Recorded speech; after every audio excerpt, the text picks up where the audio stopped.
اعوذ بالله من الشیطان الرجیم بسم الله الرحمن الرحیم. دا یو ډیر کامن کوېسچن مونږ ته نه خلکو تپوس کړی دی، نو هغې باره کې به لږ یو څو خبرې وکړو. هغه د پوندې د درد باره کې دی. دا ډیر زیات عام دی او ډیر خلک د دې تکلیف نه اکثر په هر کور کې تقریبا یو کس نیم داسې چې هغې ته دا تکلیف وي. نو د هغې مونږ ته چې اکثر بیمار راشي نو هغه لومبۍ خبره خو دا کوي چې سحر زه کله راپاسم نو لومبۍ چې زه خپله کوم نو هغې سره ما ته په دې پونده کې درد کیږي. زیاتتر دا په یو پونده کیږي. دویم د دې دغه دی که یا زه ډېر وخت ناست یم چېرته ګنټه نیمه کښېنم هغې نه پس چې پاسم نو بیا ما ته درد کیږي، خو چې بیا زه یو څو قدمه لړ شم نو هغې نه پس درد لږ لږ ټیک شي. خو دا دونه تیز درد دی چې اکثر زه ته یو څو قدمه ډېر په ګرانه باندې والم. او د دې نه علاوه زیاتتر مونږ چې دا کم کتلي دي نو دا په ښځو کې لږ زنانو کې زیات او په سړو کې لږ ورته کې کم دی.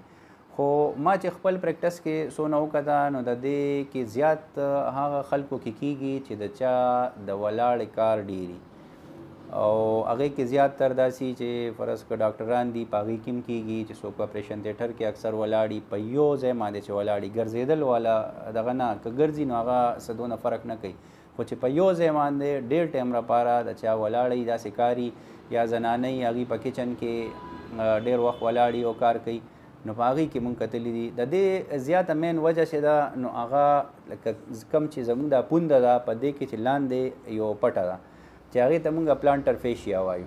نو دا په دغه کې انفلیمیشن وشي یا پړسوب ورته مونږ وایو په پښتو کې. نو دغه پړسوب پیدا شي نو د هغې د وجې دا درد ورته کېږي. د دې پړسوب وجې خو دوه درې کیدی شي. زیات خو دا ولاړه چې څنګه ما یاده کړه نو اکثر د پوندې د هډوکي چې دی نو د هغې هغه پریشر په دې باندې ډېر زیات په دې پټه باندې او کله کله په دې هډوکي کې داسې یو تیغ غونته کې جوړ شوي چې کوم ته مونږ سپر وایو نو هغه مسلسل دا پټه چې ده نو دا پریس کوي. نو یو وجه خو زیاته دغه ده. بل داسې چې څوک لږ سخت پیزار استعمالی نو د هغې د وجې هم دا کیږي چې لاندې کم تلې چې دی چې دا سخت دي، خاص کر دا عام سپلی شوې یا داسې چپل استعمالی نو دې کې دا ډېر عام دغه دی. نو ما وی چې په دې باندې تاسو ته د دې خاص کر په علاج په باره کې تاسو ته یو دوه درې خبرې وکړو. علاج خو د دې دا دی چې دې کې اول مونږ څه میډیسن ورکوو چې هغه میډیسن خلک استعمال کړي نو زیاتتر میکسیمم خلک چې دي نو هغه میډیسن سره ټیک شي.